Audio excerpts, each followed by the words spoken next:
Next up, it's gaming moment of the year. This is always a fun one for me.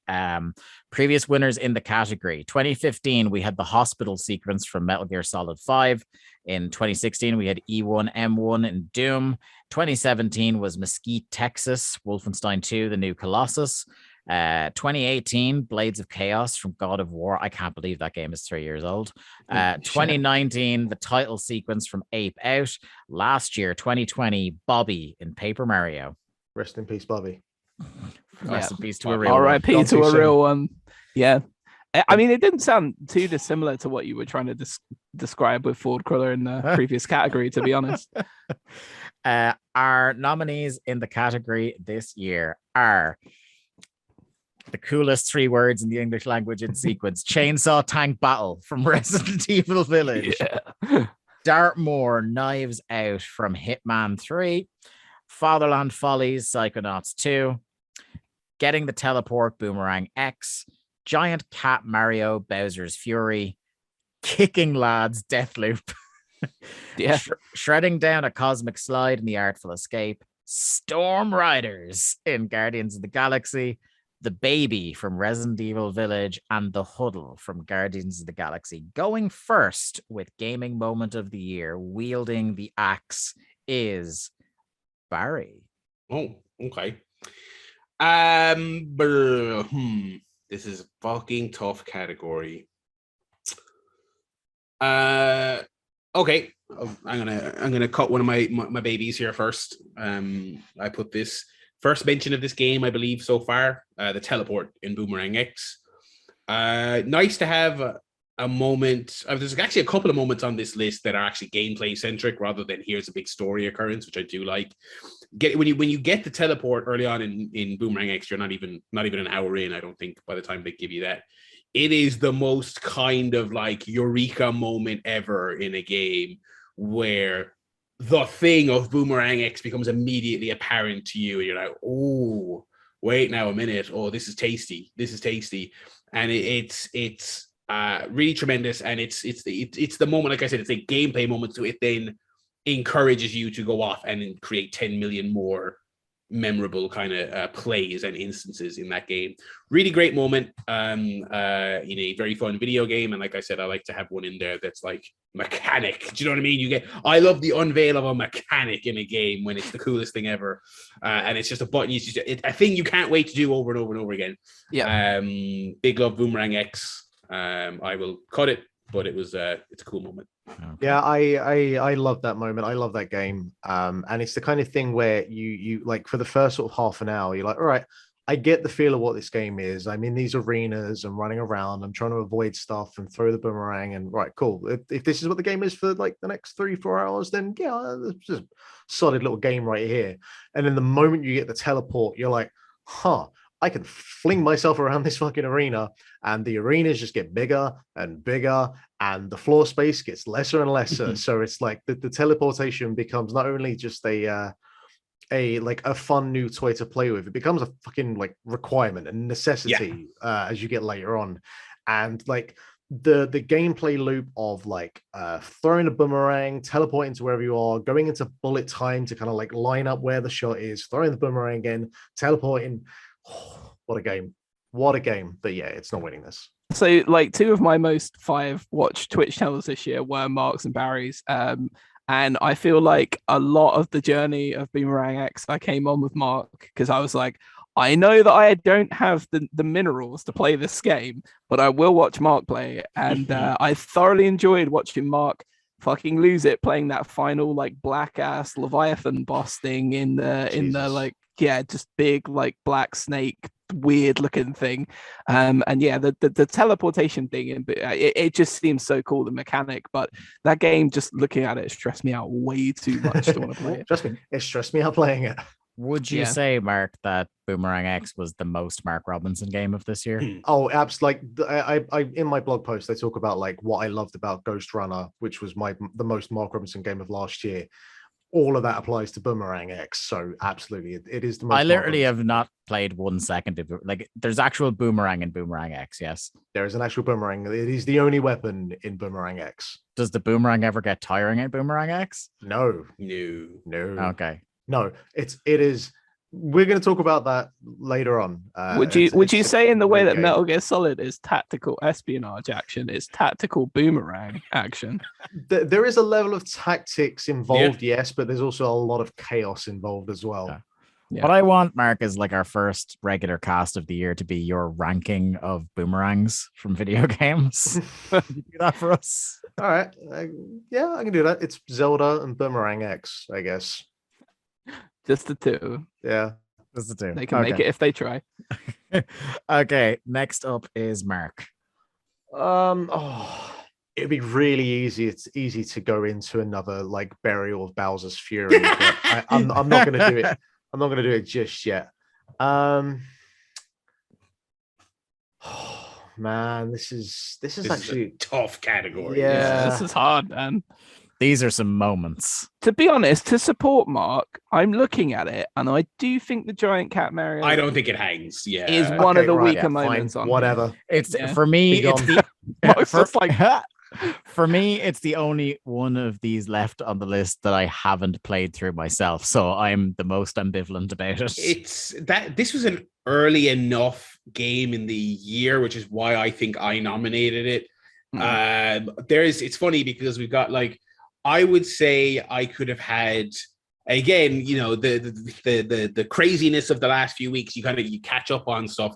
I feel like there could have been easily in the place of giant cat Mario, and to be honest, the teleport as well. I could have had 2 more Psychonauts moments and 2 more Resident Evil moments and 2 more Guardians moments. Absolutely, about 3 or 4 Psychonauts moments. There's and there was even I mean, it's cool. It's like, and that's kind of the because actually one thing I did agree with Mark on when we talked about Bowser's Fury previously is when Bowser shows up and then you become giant cat Mario. It's very cool, and then it happens 20 more times over the course of that thing. So early nomination that I don't think, with looking back on the year, I don't think it hangs. And in fairness, you do teleport about 1 million times in Boomerang X, but it's just as fun as the first time. The last time it happens. Yeah, absolutely. Okay, next it's Jack. I'm gonna write in a category here. Is it another boomerang?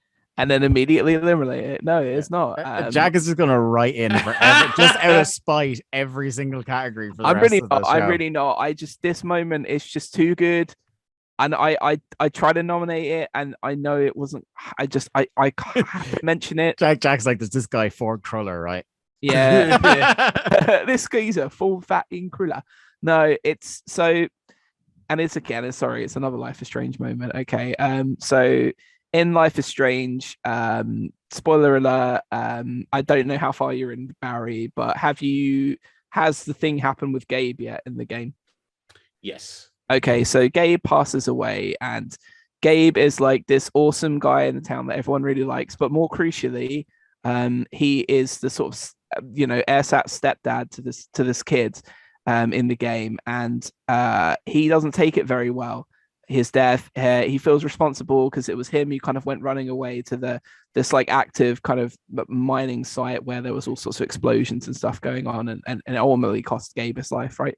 And the whole town kind of sees the effect that it's had on this kid, and like he's super into like LARPing and comics and stuff.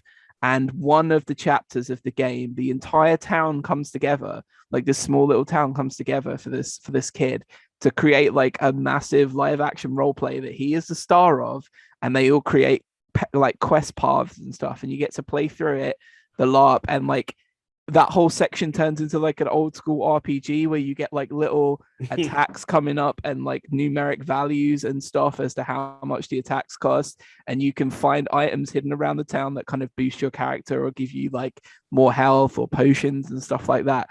And it's just like someone took the town and then turned it into like this kind of, swords and sorcery style LARP RPG. And I just think it's such a beautiful moment. It's like that it really kind of displays the real cohesiveness of the unit that is that town and how everyone kind of feels and looks out for each other, which is why what happens later on in the game is such a huge shock, I think. And that kind of builds partly towards the story, but it's just so well done. And yeah, everyone coming together, and it's the whole LARP section it's just lovely. Like and it kind of starts off and he's not that interested, and then by the end, like it really does put a smile on his face. And I just think any moment in a game that like considerably brings up the spirits of a child who has just lost like a really important figure in their life is fucking worthy of a mention, and it's so fantastic. So yeah, that is probably my 1 or 2 write-ins that I'm gonna do, but I just felt like I had to mention it because it would really bug the hell out of me if I didn't. So there it is, and I'm immediately eliminating it because I don't think anyone else would know about it or has got to it. But yeah, there you go. Okay. So R.I.P. Call me a coward all you want, I don't care. And I will, sir. Yes. Right. Okay. I'm up next. Fuck, it is tough. I put it on, so I will kill my own darling here. I giggled so much at the Storm Riders bit in Guardians of the Galaxy. Do you realize something, Dave? I don't know what that section is. I was going to ask, what is that? So Really? have you not had that? Maybe it's an optional part. Because so when I think it's to do when, depending on what you do with the llama, I think it's after that one of two things happen. I So don't think it is. I think so, Dave. I specifically feel like there's a way to get the ticket to go into the collectors section. Yeah. That when I was trying to get trophies in the game, I read about, and they were like, make sure you go into the bar at this specific moment. So I kind of feel like you guys I just happened upon it. Yeah, you happen. Holy shit! Oh, Okay. is this in the collector's thing? So you're in a bar. You're in a bar on nowhere when you're looking for a way into the collector, and you run into this guy who knows Peter Quill. And Peter Quill doesn't remember him. Cannot fucking have any idea who he is. Doesn't even But these guys are like old buddies, and he's just like, Quill, he's just like these guys went to war together, and they literally have gone to war together. I was like, oh my god. And he's doing the polite thing that we all do at first, Peter Quill, where when you meet somebody who knows you and you're not quite sure who they are, and you're kind of like, hey man, how you doing? Like, you're not gonna, it's too awkward to say you don't recognize the person. Happened to me a month ago, and my skin is still crawling from it. Yeah, but it keeps going. And like Peter Quill is kind of just like, look, I started out this thing by pretending I still knew who this guy was. So all your dialogue options are you trying to guess what the guy is about. Oh yeah, I remember that time with the thing and the stuff. And you're trying to like not enrage him, because like it's kind of, I suppose the game kind of tells you is like, you want to keep this guy's mood good, so you're kind of going, oh, I remember the thing, and you keep going through, oh, that, yeah, I know who you are, and it keeps going, and you can see like it keeps cutting back to Quill's face, and he's just like, he's looking for any way for the ground to open up and swallow him, or for him to get out of the situation. And then like it gets to the point of like the dude is just like, remember that song we used to sing, man? Remember the song, the Storm Riders song. Remember Storm Riders? And he's just like, oh man, do I remember Storm Riders? And he goes, do you know what? One last time, Peter, Storm Riders with me. Yeah. And he's just doing the thing of like, he's like, the dude is fucking giving it socks, going like, Storm Riders! and Quill is just like awkwardly bopping and doing a bit of air guitar. And like, when you try and finish someone's sentence as well, where you try to predict what they're going to say, like, oh, and then he closed the door. Yeah, that's what he closed. Yeah. The game is getting you to guess with the face buttons what the next lyric is. Okay, that's great. That's great. It's fucking brilliant. It goes on for so uncomfortable. I love that this is a missable thing as well. I think all the decision stuff in Guardians is great because it's not critical, but it's like it's about coloring your journey. I think it's great. Yeah. It's like finding the items and then having the conversations to fill in the backstory of the character. The fact that it's completely optional explains so much to me, because I was shocked that not one of you had this on the list. No, it's so funny. When I saw it, I was fucking tears laughing at this. Like, it's probably, do you know what I mean? There's a more objective moment from this game that multiple people had. So I'm not going to stand over it because I'm the only one that experienced it. It's not going to win, but Jesus Christ. If you haven't played through the game yet, make sure you spend some time in the bar in Nowhere to try and get that to happen. And for the two of you who haven't seen it, I'm just going to go straight watch after it. On YouTube. Watch it. beautifully awkward. God, it's so uncomfortable. Yeah, it's hilarious. I guess while we're here, like we can just decide then, like if we want to keep the huddle instead. Because I will just say this, right? I had the Fin Fang Foom fight with Never Gonna Give You Up playing in the background. Yeah. And I laughed and I laughed and I laughed at this giant fucking dragon while I got Rick Astley playing in the background. That was a pretty great moment. So like, and I'm sure we all have our individual, because that's the great thing about the huddle when it happens, is that because of that, depending on the fight and the song that you get, it's the same level of absurdity, but it's different whether you've got like Wham or Iron Maiden playing, that it kind of like you're either getting kind of amped up for this fight where like, because like one of the things with Guardians is that mechanically, like as a game, it is pretty basic, but it's still fun just to have all of the Guardians there, just blowing shit up and you know, selecting characters, and then kind of just it's chaotic, but it's on a kind of base level.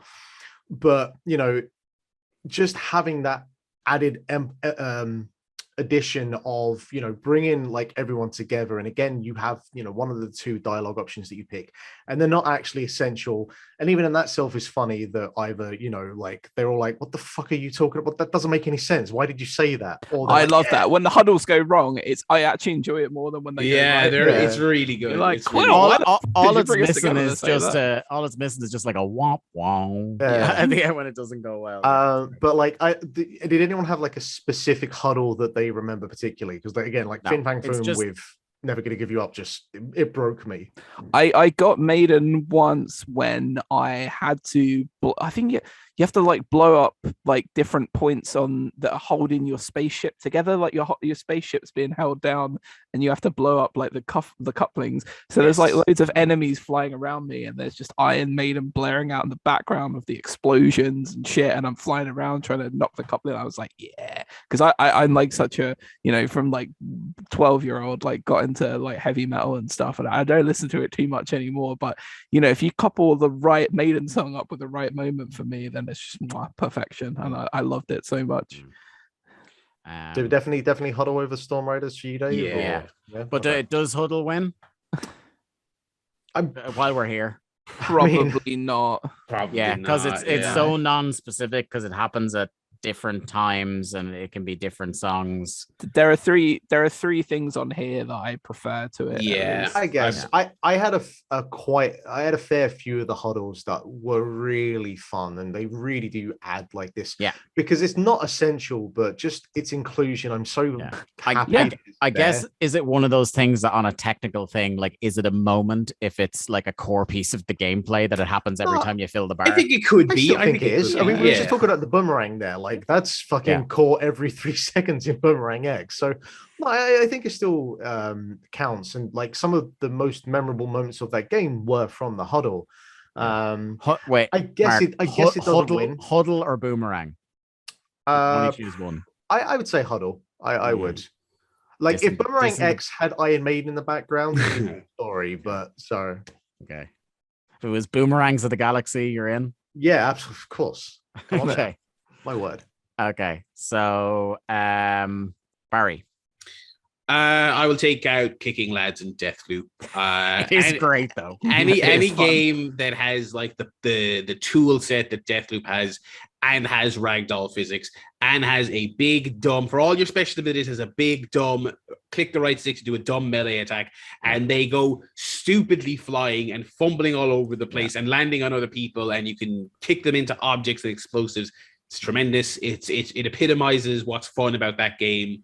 You can do hoofing so much them off a ledge is like just hoofing someone off a ledge and just watching him disappear. I was just gonna say, I bet, Jack, on more than one occasion you audibly shouted hoof when you did it as you're playing.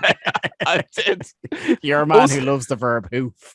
I just generally, whenever you like smash someone in a game, I just go Cockney where I'm like, have some of that, you slick. I just can't help myself. I don't know why. I just go super East London on that shit. I can't help it. But yeah, what game was it a couple of years ago on this you called a slag? I can't remember. Some game of slag. I just sounds about right. Need to listen back now. It just my dad's from Essex, so every now and then it like pops out. But holy shit, like it's real fun to just hoof people in this game. Okay. Mark, you're next. The game has a couple of really great moments. And I remember because it's kind of like the game is sort of two halves where the first hour is this kind of slow, quiet, like just sort of world building, but only for that specific part of the game.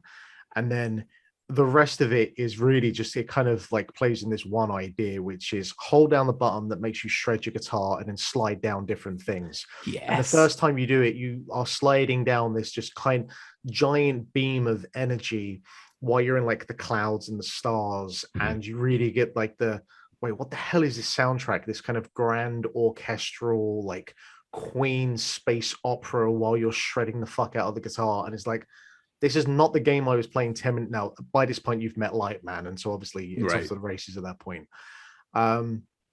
There are a couple of other moments. Like I also had in my nominations, I had Showdown with Glamogon, which I think is like it's pretty cool. It's a great kind of crescendo to that game. Stage and everything. Also, I very nearly put on I can't remember the name of the creature. There's like maybe 3 worlds in, you meet this creature who basically shouts. The one that shouts in single lines of text, and the whole screen turns red. Yeah. There's like, and it's all distorted and loud. Also, he's voiced by is it Jason Schwartzman, I think, voices him. Yeah, there's the like, one where you have like the interview where you kind of like end up describing who you are and the way you're from and everything. Like that game has a bunch of really great moments, I think. And I feel like the first time you slide down kind of gives you a really great introduction to like this whole other part of the game that you're about to experience. I don't know if we'll ever get another chance to say it, but a moment I really love in that game is how there's like voiceover, but whenever your name is mentioned, it's just a guitar squeal. It's great. Do you know what's great in like terms of the shred moments is jump to the double jump to then the shred through the air. So you get that double bounce and then you press the button and then you just zoom through the air. You're like hammering on like a guitar solo and it's just, God. I feel like I would probably just I will make more a case for it in terms of like the visual and the audio, because there are so many moments in that game where like I generally just kind of wanted to take a step back and just stand where I was and just look at that world, because there's so many scenes and it's hard to describe. Like at moments it's like a really well high developed like theater set where you've got these kind of moving pieces going across each other, and that game is something special. Yeah, we should definitely save that for the movie. Yeah, so I don't think it's going to win like best moment here, but what a special experience the first time it happens. Still great. Okay, so we're knocking that one off. Over to you, Jack. This is. I mean, I shouldn't have. I shouldn't have done that writing. I could do another writing. I can imagine do that for the rest of the show. Look, God. So there are 2 Resi moments left, which are both great. But if I had to choose one of them, I would probably choose to eliminate the chainsaw tank battle. Yeah, I would agree with you. Also of the 2. I would agree with that. My glee at that happening was only matched by my glee watching Barry play up to the point where I knew it was going to happen, and you lost it about as much as I had hoped you would. When you see the vehicle though, like you're like, oh bloody hell, do I get to use that? And I missed like the dialogue where he says get in, so I tried to walk out the elevator. I was like, what the fuck am I supposed to do? I was like, I get to go in this. And like it's great because like it's a moment in the game where it's like, oh, you thought we were going hard before. This is like, it gets fucking like, that's the point where the thing careens off Crazy Mountain. Escalation after escalation at that point. It doesn't come back. It really doesn't. I very nearly, like, speaking of, if I was going to write in something in this category, I won't, but it would be the moment where you take over control of Chris. And you just have like the infinite ammo and you are just laying after Ethan dies, Mark, it seems like it's going to be the end of the game, and then all of a sudden you come into the woods and Chris and his fucking commandos are there, and then you are Chris and you have an obscene amount of ammo and you just rip through this village just tearing dudes apart with bullets, like just eviscerating werewolves left, right. It's the most cathartic sequence in a game, maybe this whole year. And the like, smartest thing about it is when you first get into the village, you've got like one pop gun and all of these werewolves turn up and you can't do shit. Like if you try and stop and fight them, they will rip you to pieces. Cut to like 15-20 hours later and you are armed to the teeth with grenades and machine guns. And it's in night vision as well. Like it's like some Call of Duty shit. It's unreal, man. It's so good. It's awesome. Yeah, it's I will say, I do think it should be made like by law, every game should have a chainsaw tank battle. So, like 100%. every game, like I don't care. Gone Home. Always this kind of story about like discovery and stuff. No, fucking throw a chainsaw tank battle Life in is there. Strange. Yeah, Life is Strange. Definitely needs a chainsaw tank battle in there. I mean, I'd learn all of the emotional realizations that Steph would learn about herself inside a chainsaw tank would be epic. If found, like I absolutely adored that experience last year. Definitely needs a chainsaw tank battle. Dude, how much easier would unpacking have been with the chainsaw? Rip the shit to pieces and then you're done. Oh fuck. Incredible. Right. Okay. It's me next. Fucking hell. Shitting hell. Fucking hell. I'm just gonna sit back and see what happens next. I guess of these three, sorry. It's really, I love all three of these, but because so let's just say, because it's not my favorite moment in this game, but the other two moments are my favorite moments of those two games, the one I would put forward is Fatherland Follies. It's so good. It's so good. And like Jack, you will see this, like it's essentially like it's a small world ride that you go through that basically explains... That does not sell me on it though, man. But no, it's so good because like it explains the revelations like behind like the fate of Grilovia and about who a certain character is and the history of another character. It's really good. Like it's about the best way you could do exposition in a way that makes sense in this universe. Not only that, but one of my biggest pops of the whole year, because they're telling the story from the perspective of the bad guys in this ride, the Psychonauts and everything are made out to be real jerks. And there's one point where you come to a part of you're on rails in this thing and you're driving through, and there's one point where there's a giant cardboard cutout of your character Raz, and there's all this text around it that's basically, hey, this guy's real dumb. And he's going by going like, hey. So what you're saying, Dave, is it's a museum that's run by the bad guys where they sort of aggrandize themselves and shit on everyone else. It is like the British Empire. Kind of like every single museum that exists in Great Britain. But because what it is like because all of the levels that you experience in the game, there what happens is you throw a door onto like the back or the front of their head, which acts as a portal for you to jump into their mind. So you do this with like the bad guy in the game to like get an understanding of like what exactly happened. And like a lot of films and games will have it where the villain does the big reveal and then they'll do the exposition dump where they'll talk for 5 minutes about this is what my grand plan was.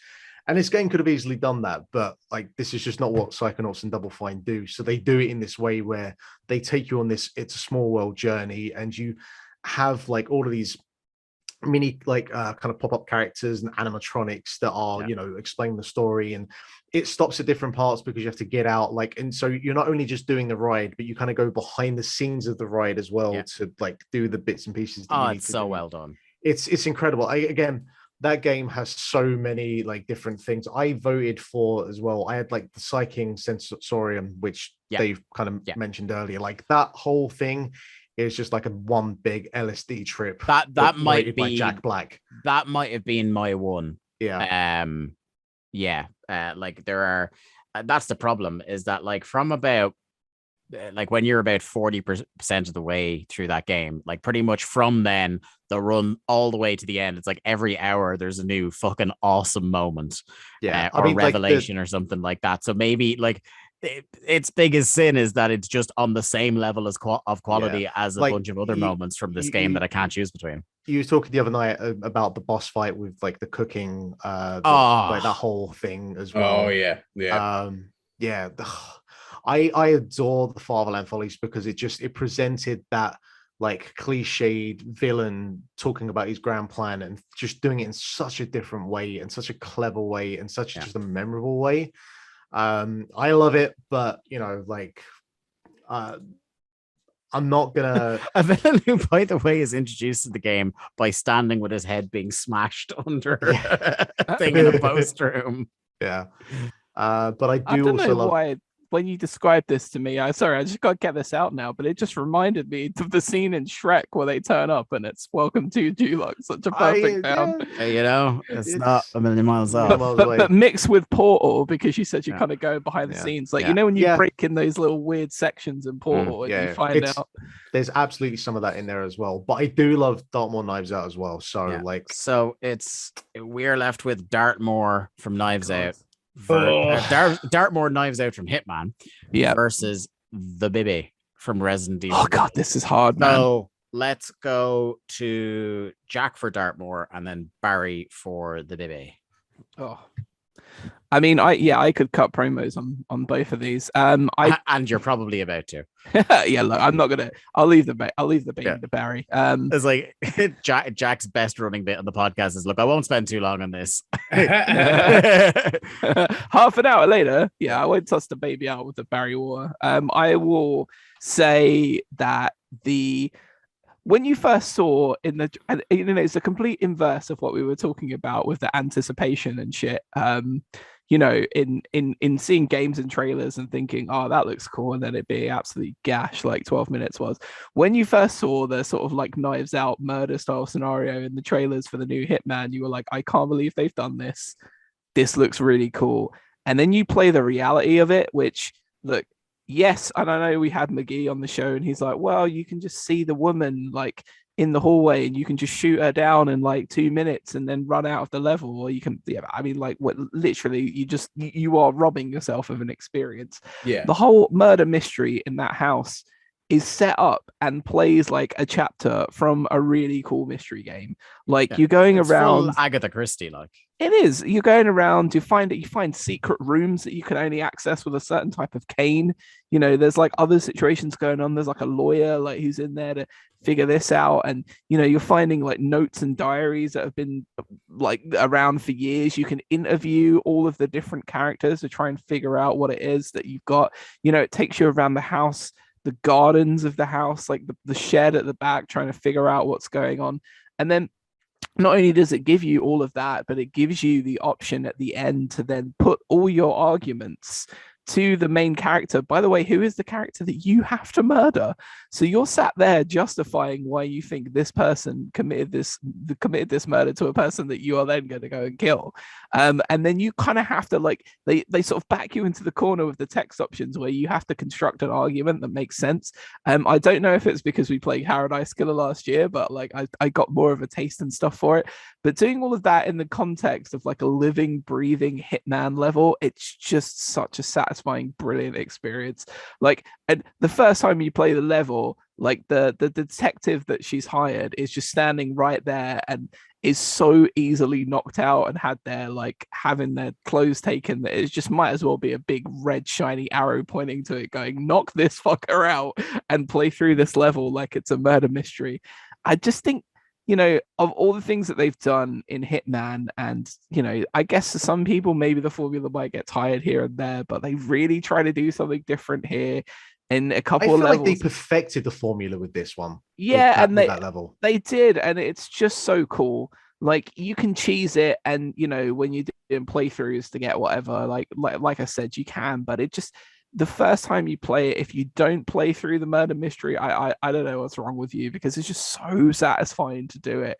It's so well written. It's David Bateson bringing to life the, it's almost as if it's like Agent 47 had been waiting all these years for an opportunity like this. And here he is, here's his moment. He steps up and he's a detective, and what's going on here? I'm a private investigator, and like you get like the deerstalker hat and the fucking big jacket and everything, and just having a blast, man. And I had a blast playing through this, taking the photos, figuring out all the clues, putting that shit together. Like Diana kind of cuts in and goes, maybe you want to consider this, that, and the other thing. And she's like helpful over the communications and all that. It's just brilliant. And the setting, the Dartmoor setting, like when you think about Hitman and you think about the big sprawling levels, you know, your Sapienzas, your Miamis, like all of the things like in this game, or like levels that have got like big outside areas and then like really intricate inside areas like Chongqing or something in this game. This is so like for a Hitman game, or for a Hitman level, this is so boxed in, and it's like it feels much more kind of claustrophobic than some of the other levels. Like you can't run around the house without the butler following you, or like, you know, going into the different rooms and seeing the characters that you're from this horrible family full of absolute clowns. And you know, you can just bring them together for family meetings and do all of the stuff in the house that kind of reflects all of their weird personalities and the shit that they're into to help you figure it all out. And for a Hitman level, it does feel a lot smaller and stuff, but it Hitman always succeeds in getting the most out of its space. There's like maybe one or two levels, like I don't know, maybe Denver or whatever, where you just think, oh god, this is a lot of nothing. But what they always manage to do, I think, is tell the story artfully with the space that they use, which doesn't always have to be huge. In this case, very small. One target as well.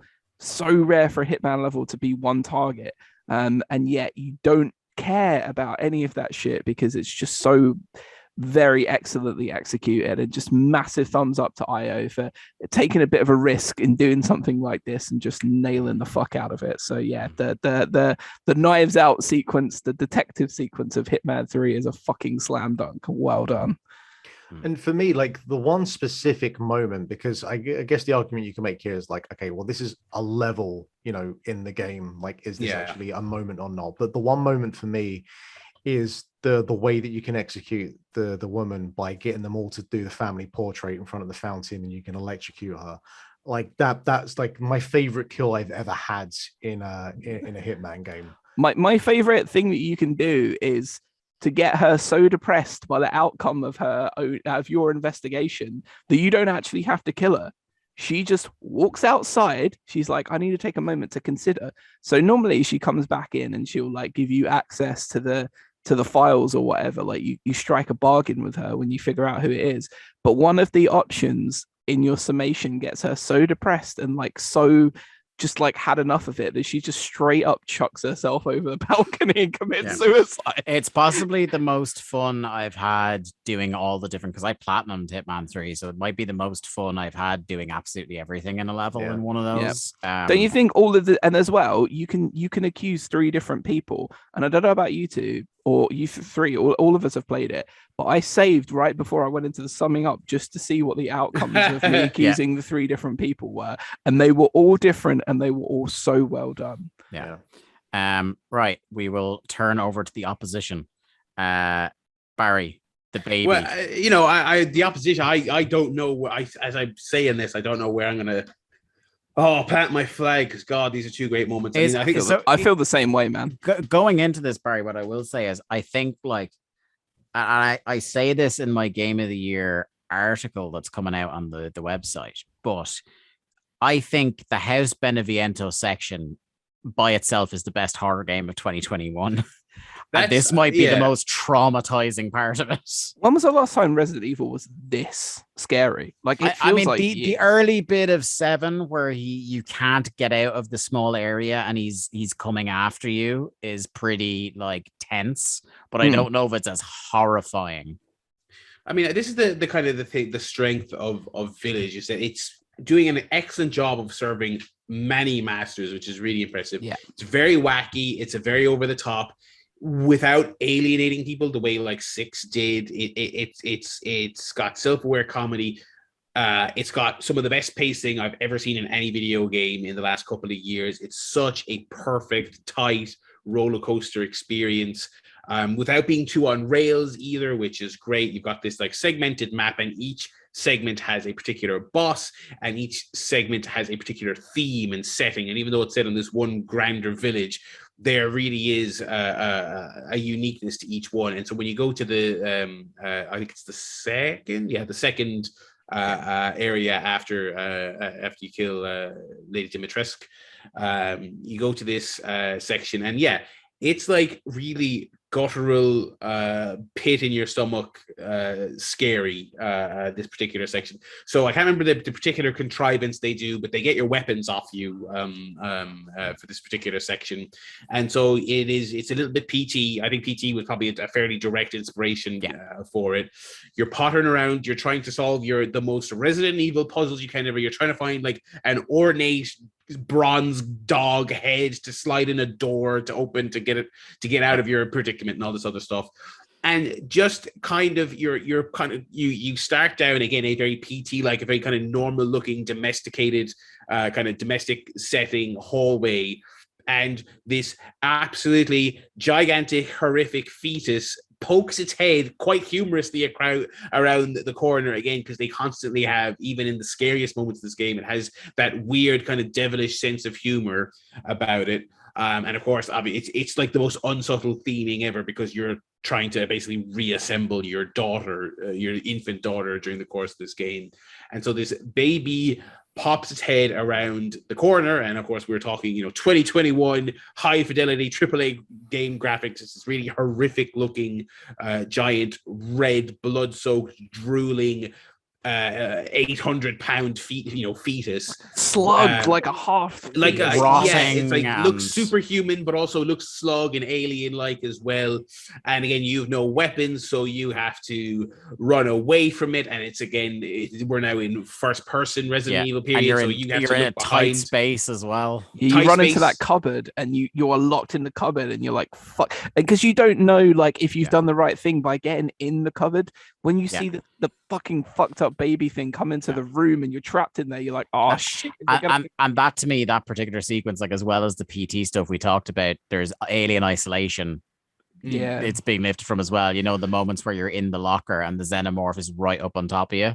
And it's interesting because it's like, again, because this is kind of the one segment where they take your guns away, so you're not sure what to do. Do you know what I mean? Like you kind of got out of the first room by running backwards and basically running a ring around the table, causing it to chase me, and eventually doubled back the way it came. I believe I initially ran at it to see if it would give me a melee prompt, and it quite grotesquely shoves you into its mouth, a big elaborate animation where it grabs you feet first and eats you whole, and giggles quite disgustingly while it does it, as you're seeing all this slobber all over you. The sound design is absolutely skin crawling. It's just so grotesque. The baby noises coming out of that fucked up thing is just so, like, the dichotomy between those two things of like cute baby sound and horrific visage, they nail the fuck out of that, don't they? And they really do. They just absolutely perfectly get all the audio visual aspect of it. And then the thing is, you can it really is like a spook house, because you can kind of get away from it once, but again, you are still trying to fucking Resident Evil puzzle your way out of the situation. And so it gets the drop on you, I think, twice more before you eventually get clear of it.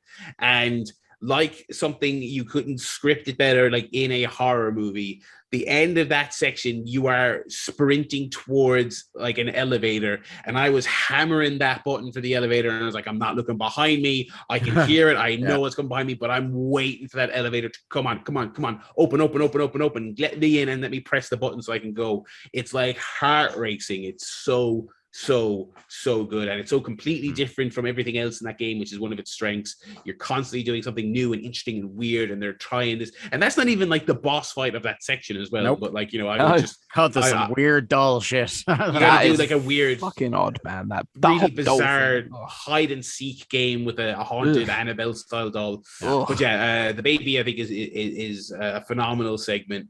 I think a lot of the conversation about Village kind of does go on the crazier stuff, because it is that fun roller coaster, but I think that moment is tremendous as well, and it's so scary and it's so visceral. So that's the baby. Right. I guess we're down to two. Let's do our votes in the order that we started striking things off. So Barry. I'm glad it's due, and I'm glad it got to the final stage, but I will have to go for Dartmoor for this one. Mark. Barry made a pretty compelling case there for the baby, and I'm still like, part of me is tied up in this whole thing about like Dartmoor is not really a moment; it's a That was level. my thing on it. Yeah.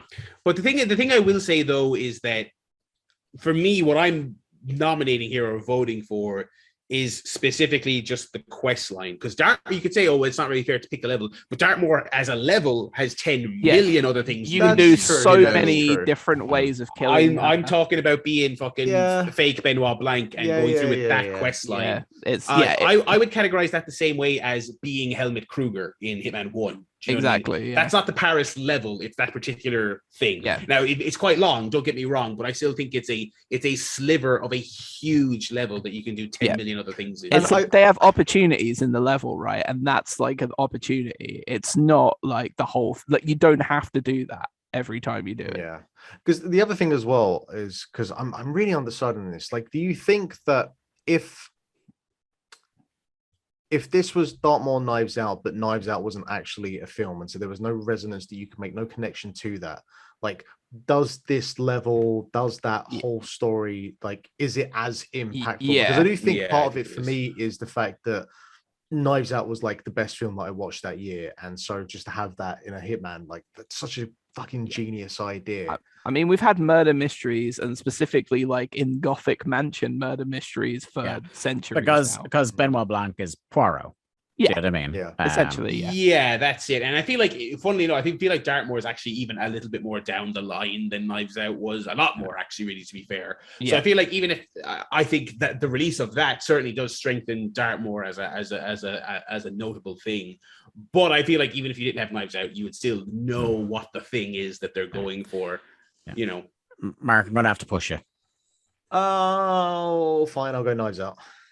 Okay, Jack. Oh, god damn this.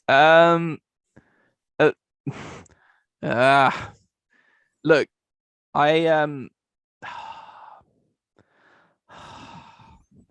the baby thing is the scariest thing I've ever played in a video game, right? And I look back at the previous winner and I'm like, okay, the hospital section of MGS V is genuinely fucking terrifying. Like Mesquite, Texas is insanity, but also a little bit scary in it. And I feel like we had a couple of those scary things and like a couple of kick-ass things like E1M1 and like the Blades of Chaos, and then the super emotional thing with Bobby. I just think this is a thing that the Dartmoor section and the murder mystery is just something that we haven't had on this list before. And I just think it's such a unique thing in the context of the game that it's set in, and would be like an addition to this list that is a little bit of a point of difference, and that is why I'm going to edge it over the baby. And I feel so bad because the second I finished that baby section, I like threw my controller down and I was like, fuck me, if anything is more just viscerally entertaining in the way that it shit me up than that baby thing this year, then I don't know what it will be. So yeah, I'm gonna edge Dartmoor, but fuck it, that baby section, man, it's just so good. So that's it decided. Our moment of the year. What about you, Dave? What would you have gone for? I was thinking that if anybody had gone with the baby, I would have gone with the baby and taken it to the poll. I was thinking about it, but I'm right on the fence. It would depend on the day. Yeah. But I'm happy for either one to win. So our gaming moment of the year is Dartmoor Knives Out from Hitman 3. Deserved. Going to our listener poll. God, I love that baby section so much. I feel like I turned heel on it. The gaming moment of the year with 31% of the vote is the baby. Yeah. Wow, really? Yeah. Tied for second place is Chainsaw Tank Battle and Dartmoor. Wow, the people love Village. What can we say? Well, I was about to say Village is probably among the more played games this year. It's funny though, as much as I love the baby, I mean, Dartmoor, I was thinking about doing this when I sat down and played it. I was like, this is so going to be the moment of the year. I'm so certain. And for all the other excellent stuff we played and so much great stuff on this list, I never really shook in my thinking that this was going to win. Like, do you think maybe for the broader public, it's a thing where it's like, people have known that Hitman is kick-ass again since the first one came out 5 years ago. But for a lot of people, like, I loved 7. 7 did very well, but it's still kind of like people are still new to the idea that Resident Evil kind of whips ass again. Yeah. So maybe they over-egged that based on the fact that, like, And I'm not used to this. Those releases are events. It's an event when Resident Evil comes out. I think as well, the other thing is like Resident Evil was kind of just completely capitulated twice. You know, like it's fair to some people, they've probably been burned by that series on more than one occasion in a way that wouldn't be the case with Hitman. Yeah, I mean, it's two great series that have come back fucking strong as hell, man. Damn straight. Right, moving on.